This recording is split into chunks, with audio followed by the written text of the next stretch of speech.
Hey everyone, Jen with Positive Change Canine Training, and I am here to bring you the unboxing of e-collar technologies Mini-Educator. So this is the primary e-collar that we use with our dogs, and e-collar technologies is probably one of the best customer service departments that I've ever dealt with. They're like super amazing. But I wanted to go ahead then and unbox the Mini-Educator.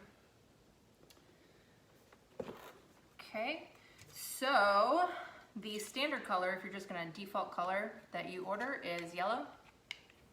This is called a skin.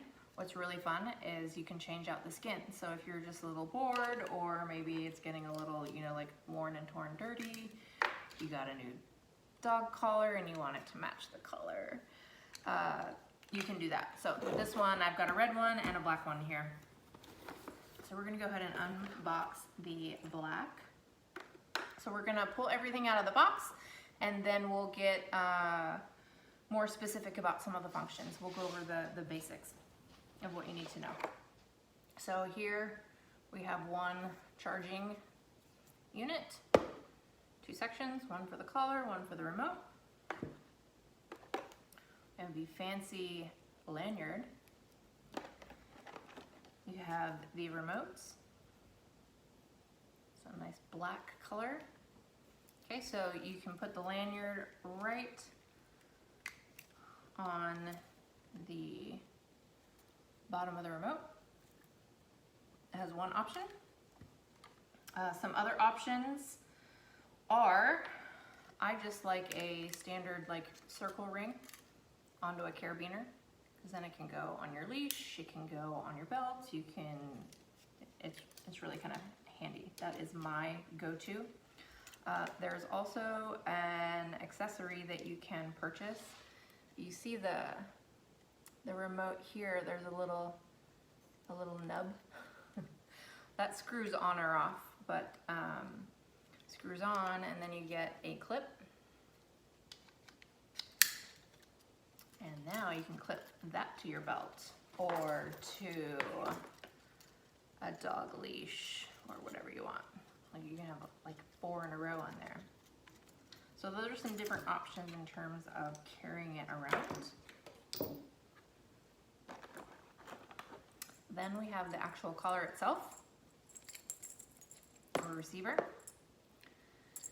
Okay, it's coming on a 3/4 inch biothane strap.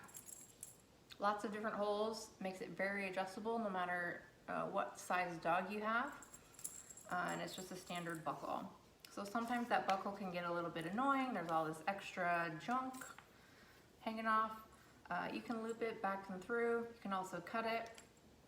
We do have some other strap options that you can use because this can come right off, which actually I can show you.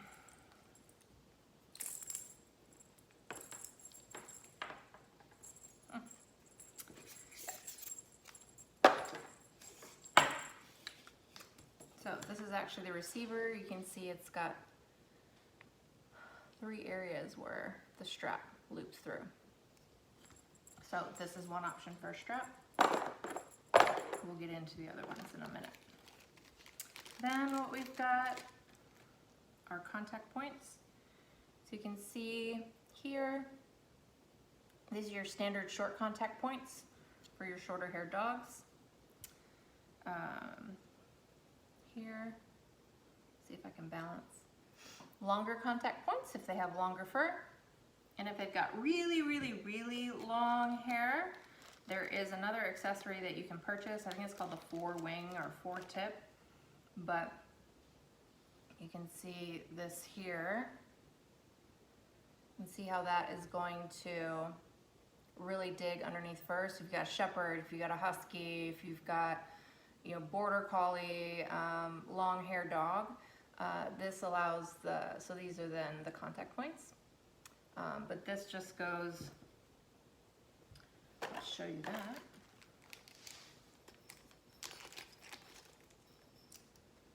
Okay, this is a contact point tester. you can test. You tap it and tap the remote, and you can see if it lights up. Make sure the contact points are working, so you don't just keep turning it up on the dog or on yourself. This little doohickey is to change the skin. So you would change the skin this way. And then you have this piece, which changes the contact points for you.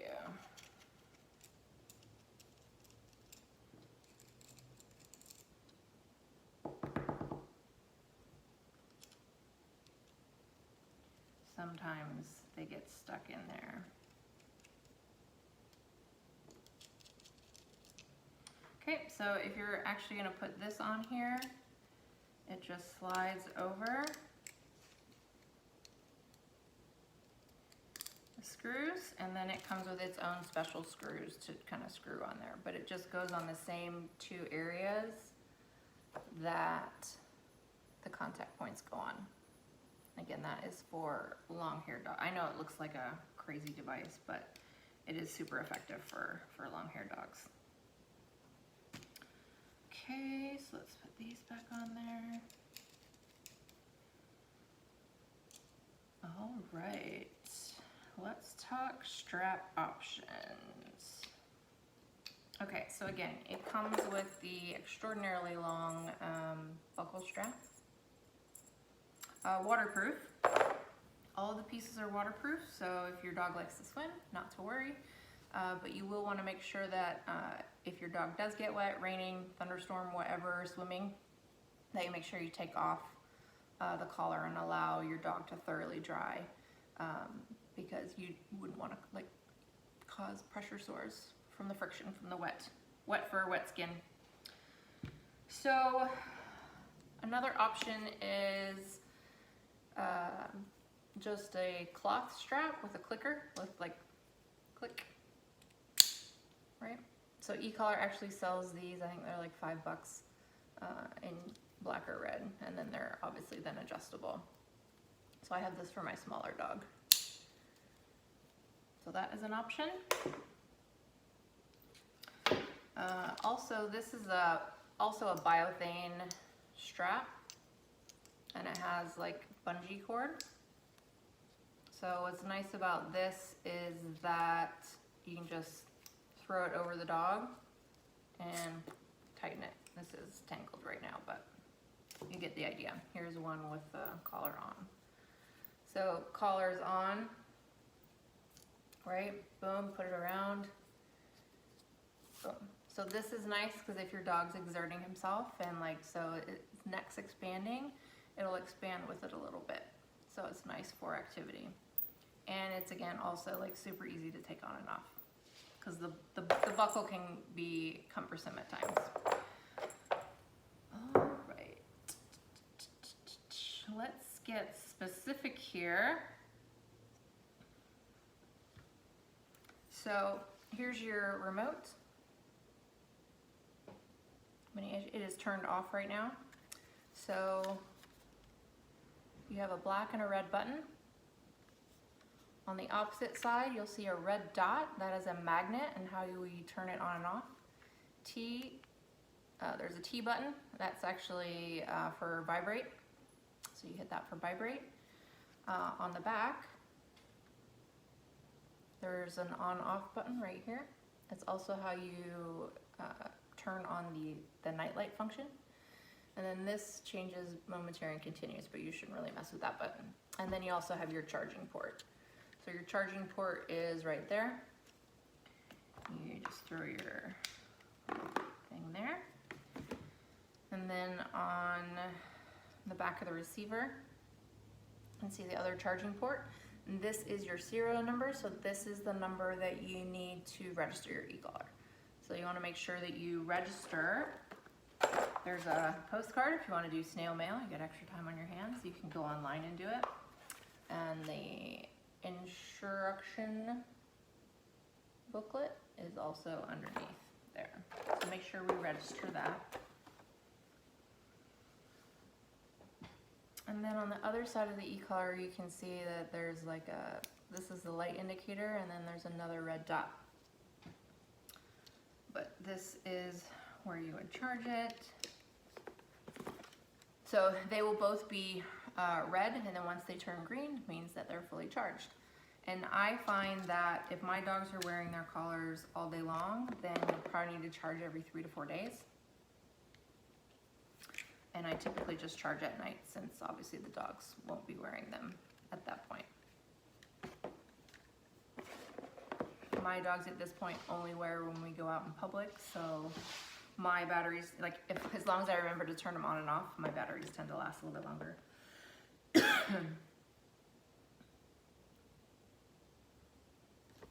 Okay, so back of the transmitter, we're gonna press that button, and now you can see that the e-collar is on. So you may not see the flashing, but it'll this won't flash, but when I hit the button, you can see that it flashes red. Okay, so it'll also, let's see if I can do this.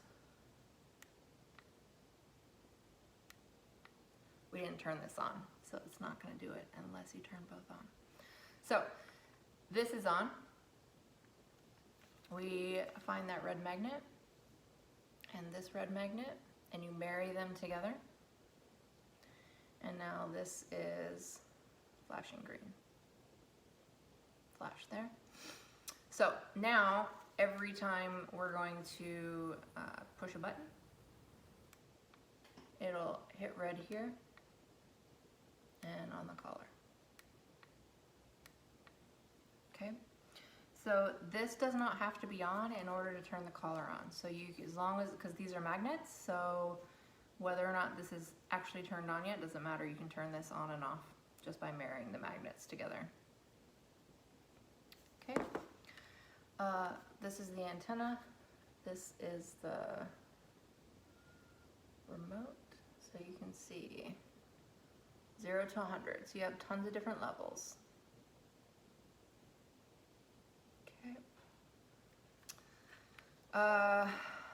On the front, you'll see on the top is a 1D. That right now means that this is a 1-dog collar. There is capability to go up to a 2-dog collar. They also sell a 2-dog transmitter if you happen to have 2 dogs. And then you'll see an M and a C. That means momentary and continuous. So when you're pressing your red and black buttons, you're doing momentary and continuous. Okay, and then again, the T is vibrate. I just leave that. You should be able to hear that. You can make a song if you want. Okay, so I don't typically teach vibrate. It's really good for deaf dogs, or if you just want to use it as an interrupter. But again, the dog still has to be taught, like, when you push that, what does it mean for the dog? I think that is it for like a basic intro unboxing of the Mini-Educator by e-collar Technologies. And our next video then will be putting a collar on the dog, properly fitting it, and also then how to determine what your dog's working level is. So what is the lowest level that your dog can feel it when it's on. Also, I should say that when you're putting the collar on, you want it on either side. And I think we're gonna cut that out. We're gonna cut that out and we're gonna edit this, just the beginning and the end. Because I don't need to talk about that now. All right, thanks for tuning in. All right, thanks so much for tuning in. I'll see you later.